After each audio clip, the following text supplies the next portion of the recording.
नहीं, माने अखिलेश जी ने जो सोचा होगा वे चाहते हैं महिला जितनी हैं पढ़ी लिखी हैं वे ज़्यादा से ज़्यादा आगे चलें बोलें।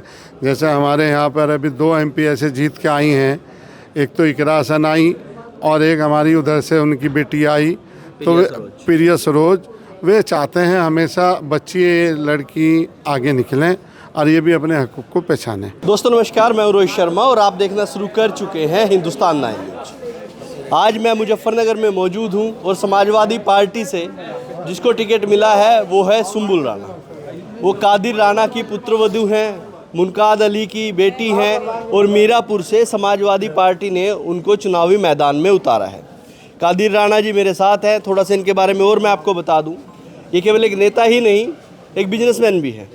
राणा सरिया जो अक्सर देश के घरों में यूज होता है, लगभग 90% घरों में राणा सरिया यूज किया जाता है और 90 से 95% लोगों को नहीं पता है कि वो राणा सरिया भी कादिर राणा ही चलाते हैं और जो आज देश के घरों की छतों में घरों में यूज हो रहा है।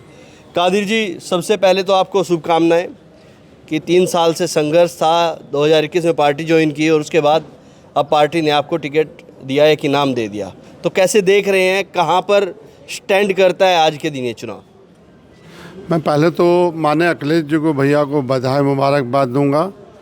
उन्होंने अपने आप को सबसे मिलकर, प्रत्याशी काफ़ी थे हमारे मुजफ्फरनगर मीरापुर सीट पे, उन्होंने सबकी बात सुनी, सबके सुनकर उन्होंने ये फैसला लिया। तो मैं उन्हें बधाई मुबारकबाद देता हूँ।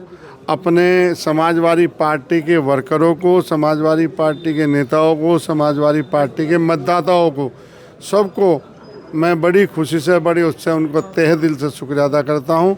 इस आज की खुशी में वे सब लोग शामिल हैं।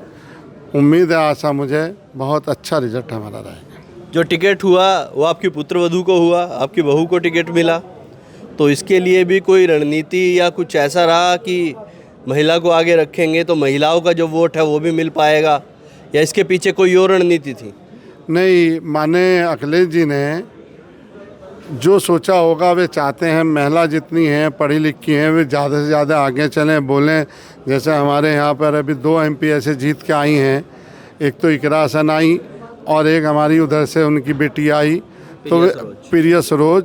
वे चाहते हैं हमेशा बच्ची लड़की आगे निकलें और ये भी अपने हकूक़ को पहचानें। उनकी ज़्यादा ये इच्छा रहती है। यूथ का नेता हैं हमारे, उनकी यही भावना रहती है। आपने बात की कि 2 लड़कियां जीत के आई, इकरा हसन और प्रिया सरोज जीत के आई जी। और अगल बगल देखें तो समाजवादी पार्टी का 2024 में काफ़ी जनाधार दिखा और यहाँ से कई सांसद उनके जीत के चले गए। हरेंद्र मलिक मुजफ्फरनगर से, कैराना से इकरा हसन, और अगर सहारनपुर से बात करें तो कांग्रेस पार्टी से इमरान मसूद। भारतीय जनता पार्टी के यहाँ पर लोग जीत नहीं पाए, या तो लोकदल के जीत गए या फिर समाजवादी पार्टी की। और आपका भी लोकदल से एक पुराना नाता रहा है, लोकदल में आप रहे, वहाँ से विधायक भी रहे और सामने भी अब लोकदल ही होगी। आमने सामने वही विचारधारा के लोग होंगे, उसी तरह के लोग होंगे जो लोकदल में आपके साथ काम करते थे, अब वही सामने होंगे। तो इस चीज़ को कैसे देखेंगे, कैसे इस चीज़ से फाइट करेंगे? पहले तो मैं बधाई मुबारकबाद दूंगा अपने नेता को, अखिलेश जी को, जिन्होंने सर समाज को लेकर पीड़ित का नारा लगाया और उन नारे में कामयाबी हमें सन 2024 में हमें मिली। आप हम लोग 37 पार्लियामेंट मेंबर हम लोग जीत पाए और 6 लोग हमारे गठबंधन में जीत पाए। तो उम्मीद यही लगाई जा रही है उससे अच्छा रिजल्ट रहने की पोजीशन है कि क्यों अब लोगों में जो बैकवर्ड, अति बैकवर्ड है, अधिकांश के ठाकुर हैं, ब्राह्मण हैं, वे समाजवादी पार्टी को अच्छा वोट कर रहे हैं। उम्मीद है हर समाज का वोट मिलेगा समाजवादी पार्टी को, इसी पे मुझे उम्मीद और आशा है। 2 सांसद कैराना से इकरा हसन, हरेंद्र मलिक यहाँ से मुजफ्फरनगर से, एक मुस्लिम हैं तो दूसरे जाट हैं और दोनों ही वोट पर आपकी निगाहें रहेंगी। क्या लग रहा है, इकरा हसन और हरेंद्र मलिक इस चुनाव में वो भागीदारी निभा पाएंगे और वो भरोसा आप उन पे जता पाएंगे, आके आपकी उतनी मदद कर देंगे यहाँ पे कि चुनाव को जिताने में कामयाबी हासिल कर लें? मुझे उम्मीद है दोनों MP पे और सहारनपुर वाले पे भी, अदर में और भी पार्टी के जो सिपाही आएंगे उन पे भी उम्मीद है। और अच्छी मेहनत हमारी समाजवादी पार्टी का छोटा वर्कर भी जो बूथ का है, संगठन का है, जिला अध्यक्ष है, विधानसभा अध्यक्ष है, ये सब लोग समाजवादी पार्टी को काम करेंगे। मैं आपका अभी एक इंटरव्यू और सुन रहा था, एक पत्रकार आपसे बात कर रहे थे, कुछ पुरानी चीज़ें याद दिला रहे थे। आपने कहा कि ऐसी चीज़ों को याद न दिला के कुछ बढ़िया बात भी याद दिला दीजिए, जो हमने मुजफ्फरनगर को जलने से बचाया वो याद दिला दीजिए। आपने मंजिल सैनी की बात की और उस टाइम के जो यहाँ पर डीएम थे उनकी भी आपने बात की। तो वो चीज़ें जब आपके ध्यान में आती होंगी, याद में आती होंगी, तो कहीं ना कहीं लगता है कि चुनाव में भी वो चीज़ें अड़ सकती हैं, चुनाव में वो चीज़ें सामने आ सकती हैं, उस तरह की चीज़ें हो सकती हैं। नहीं, ऐसा कुछ नहीं लगता मुझे, ना आएगी ये। अब दुनिया बदल गई, समाज बदल गया, बड़ा अच्छा लोग हो गए, हर लोग लिख पढ़ते जा रहे हैं, दिन पे दिन बदलाव आता जा रहा है। और अभी अभी हमने चौधरी अजीत सिंह को 19 में चुनाव लड़ाया था, सब लोगों ने वोटिंग किया था ज़बरदस्त।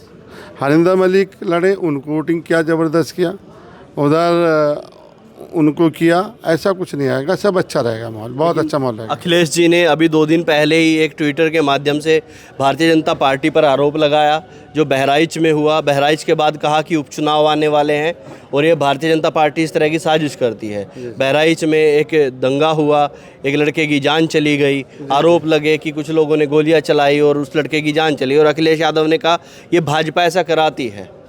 तो लग रहा है कि कहीं ना कहीं भाजपा यहाँ पर भी वही चीज़ करेगी और चुनाव हिंदू मुस्लिम के बीच में नहीं आ जाएगा। यहाँ कुछ नहीं होगा, ऐसा कुछ नहीं होगा। सब लोग समझदार हो गए, सब लोग पढ़ाई पर, नौकरी पर ज़्यादा तवज्जो दे रहे। जो बेरोज़गारी इसमें 10 साल के अंदर यूथ पर आई है और नौजवान पर आई, कारोबार में आई, इंडस्ट्री सब फेल होती जा रही है। आज तो हर इंसान ये देख रहा है मैं कैसे खुश रहूँ, मेरा बच्चा कैसे तरक्की करे, मेरा घर कैसे बने, मैं कैसे विकास में डेवलपमेंट करूं, मैं कैसे अपने आप को, अपने बच्चों को अच्छे कॉलेज में पढ़ाऊं, कौन से कॉलेज में मैं पढ़ा के लाऊं और मेरा बच्चा IAS बने, IPS बने, PCS बने। आज ये सब की भावना इधर है, सब लोग ये चाहते हैं हम सीखें कुछ।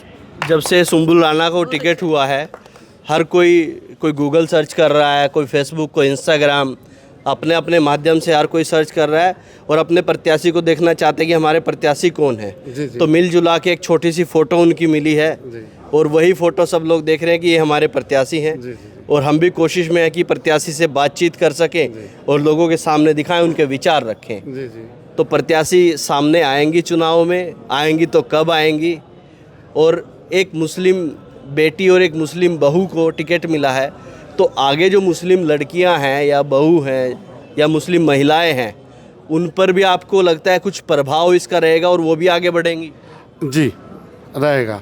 अब आपने देखा हो, उससे पहले मौसिना जी थी हमारी, एक MP रह गई थी, एक चर्चा रह गई थी। एक हमारी यहाँ की रानी थी रामपुर की, शहनाज क्या नाम था उनका, वे रही।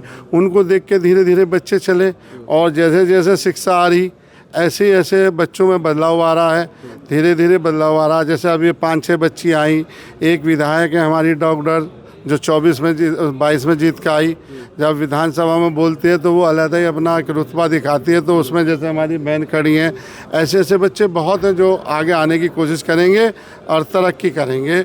और गूगल की बात है, गूगल तो अपना अपना, मेरा गूगल का शौक़ है, मैं कुरान पाक को पढ़ रहा हूँ, मेरा शौक़ है मैं गीता पढ़ रहा हूँ, मेरा शौक़ है मैं उसमें अच्छी डेवलपमेंट देख रहा हूँ, दुबई में कैसी बिल्डिंग बनी है, मैं कैसा घर बनाऊँ, मैं उसमें गीता, उसमें हर चीज़ आ रही, मैं बागात कैसे लगाऊँ, फसल की खेती भी उसके अंदर आने लगी गूगल में। मैं जैसे किसान हूँ, मेरे पीछे अब ज़मीन है, 5,000 बीघे ज़मीन है, हम सोचते हैं इसमें अच्छी पैदा कैसे करें, लहसुन की करें, अदरक की करें, गन्ने की करें, गेहूँ की करें, धान की करें, हरड़ की करें, मूंग की करें, कौन सी फसल हम अच्छी नेट पे से देख के, जैसे अब सब्जी चल रही हैं, कैसे हम उसको बहुत जल्दी पन्नी में पैक करके छाँव बनाकर, वो इस नेट पर बहुत कुछ अच्छा आ रहा है। लेकिन प्रत्याशी कब सामने होंगी, कब कैमरा के सामने होंगी? प्रत्याशी तो रात दिल्ली उतर गई होंगी और रात आ गई थी, वे दिल्ली से आज शाम तक आ जाएंगी। 24 में मैं पर्चा डाल रहा हूँ, सबके सामने प्रत्याशी रहेंगे। चलिए, आपको बहुत बहुत शुभकामनाएं हमारी तरफ से और चुनाव में मैं आपसे मिलता रहूँगा। ये कादिर राणा जी हैं और हर किसी को प्रत्याशी का अब इंतजार है कि वो कैमरा के सामने कब होंगी। और मैं फिर आपको बता दूं, एक बार याद दिला दूं, ये जो पीछे आप भीड़ देख रहे हैं, ये इनसे मिलने आई है और उनको शुभकामनाएं देने के लिए आई है। और यहाँ पर जब आप आएंगे तो इनका ये यहाँ पर घर है, घर क्या एक पूरा तरह का सेक्टर इन्हीं का नज़र आएगा जब आप अंदर आएंगे। तो रोड से आप अंदर आएंगे, इनके अपने भाइयों के सबके घर दिखेंगे। और ये राजनीति के साथ साथ अपने बिजनेस में आगे बढ़े, अपने बिजनेस को इन्होंने आगे बढ़ाया।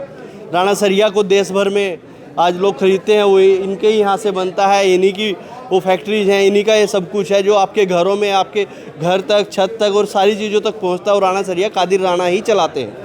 अब तक के लिए इतना ही। मैं हूं रोहित शर्मा, आप देख रहे हैं हिंदुस्तान 9। जय हिंद।